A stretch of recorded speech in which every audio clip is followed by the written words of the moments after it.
Welcome, dear viewer, to a very special episode of Souls Explained. Tonight we have been granted exclusive access to a building almost nobody talks about, even though every single one of us funds it, staffs it, and lives directly underneath it. Somewhere behind your forehead, just past the dating department, there's an office. It runs 24 hours a day. It has never once closed for a holiday, and its entire business model is reviewing you. Here in the lobby, notice the motivational posters. You could have done better. Remember that thing you said in 2014? Others manage just fine. Nobody remembers ordering these posters, and yet here they are, freshly polished every morning.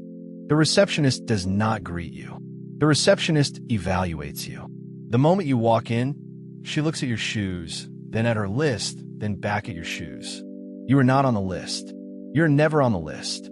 And still, you keep showing up here every day, badge around your neck, coffee in hand, reporting for a job you never applied for, being judged by yourself. If you have ever complimented a stranger with your whole heart and then called yourself an idiot for how you phrased it, congratulations. You already have a corner desk in this building. Stay with us. The tour is just beginning. And here he is, the corner office, the big desk, the tiny manager himself. Look at him. He is 4 feet of pure disapproval in a suit that costs more confidence than money. This is the inner critic, and we must be honest about something up front. He believes sincerely that he is helping. His management philosophy is simple: motivation through insults. He read half a book about tough love once, the wrong half, and he has been running the whole department on it ever since. Watch him work. You give a presentation, and 9 people nod, and 1 person yawns. The manager files a report titled The Yawn, 40 pages, with appendices.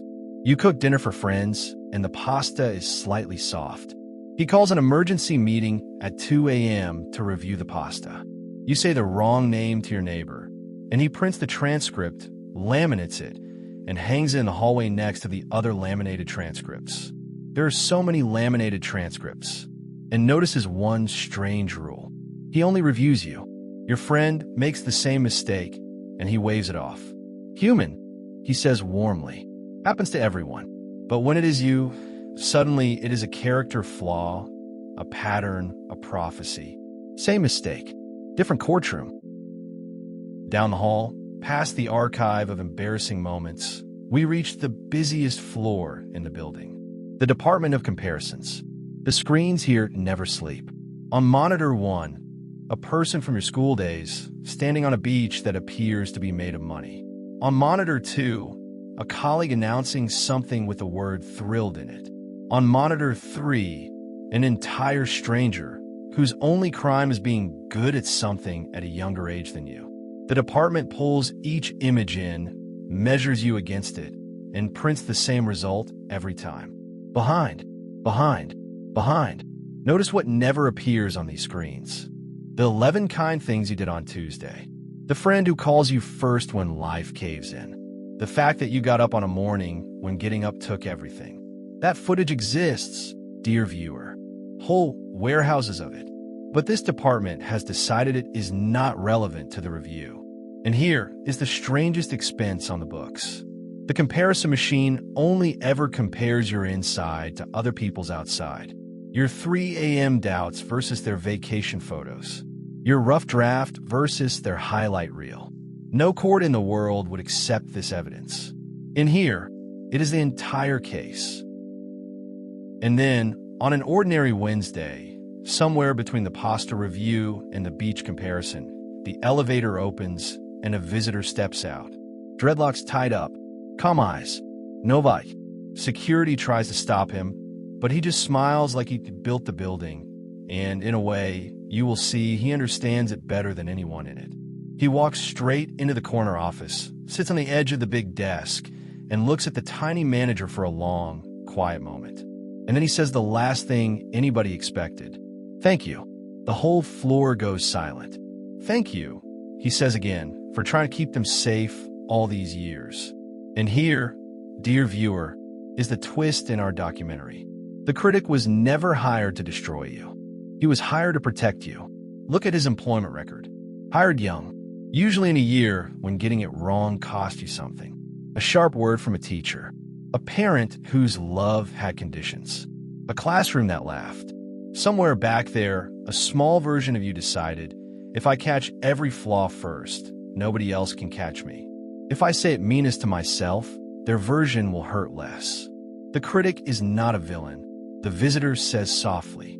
He is a frightened kid's bodyguard, still working a job that ended years ago. Nobody ever told him the war was over.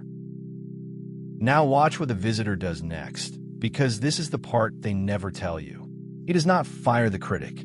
You cannot fire him, and you would not want to. That voice in your head has real talents. He notices details nobody else sees. He holds standards. He cares desperately about you being good and kind and worth loving. Those are not flaws. That is high-precision equipment pointed at the wrong target. So the visitor retrains him. First lesson, speak to them the way they would speak to a friend. He hands a critic a photograph of you at 7 years old and says from now on, every report goes through this desk first. Would you say it to this face? Then do not say it at all. Second lesson, facts before verdicts. You made a mistake is a fact, and facts can be fixed. Your mistake is a verdict, and it is above his pay grade. Watch the tiny manager actually try it.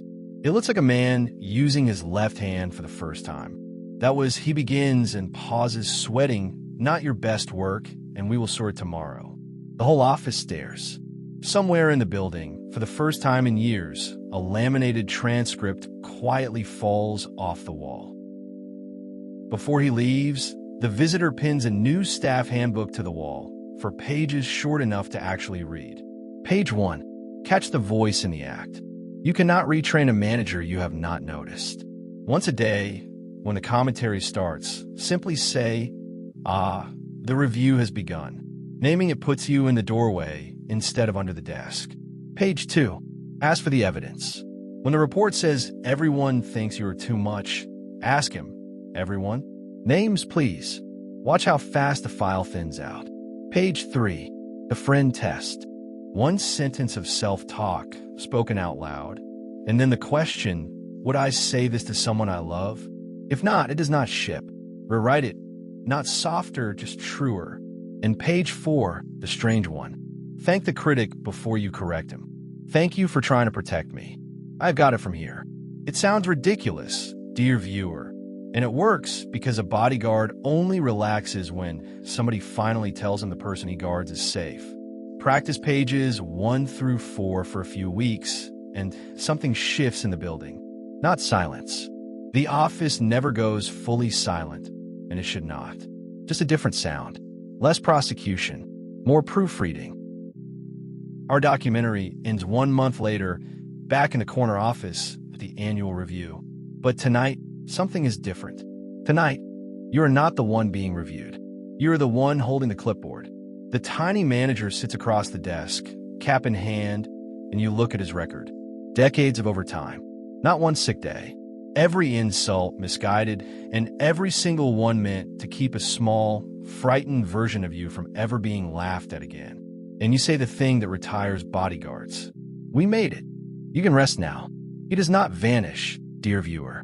He moves to a smaller office down the hall, quality control, part-time, weekends off. And the voice you hear in the corridor on your way out is quieter and warmer and sounds suspiciously like your own. So let us say the quiet part to you now. The person watching this with a 40-page report open in your chest. You were never the problem the report described. You were the author, the reader, and the child it was written to protect. And if you want help finding that quieter mind, where your own voice is the one running the building, that is what we do at Shinzo Holistic Coaching. Coaching for sensitive souls who feel everything loudly.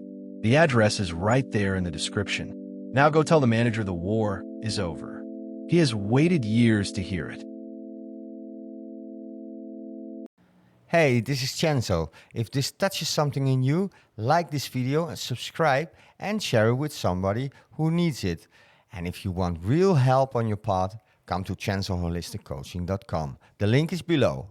With love.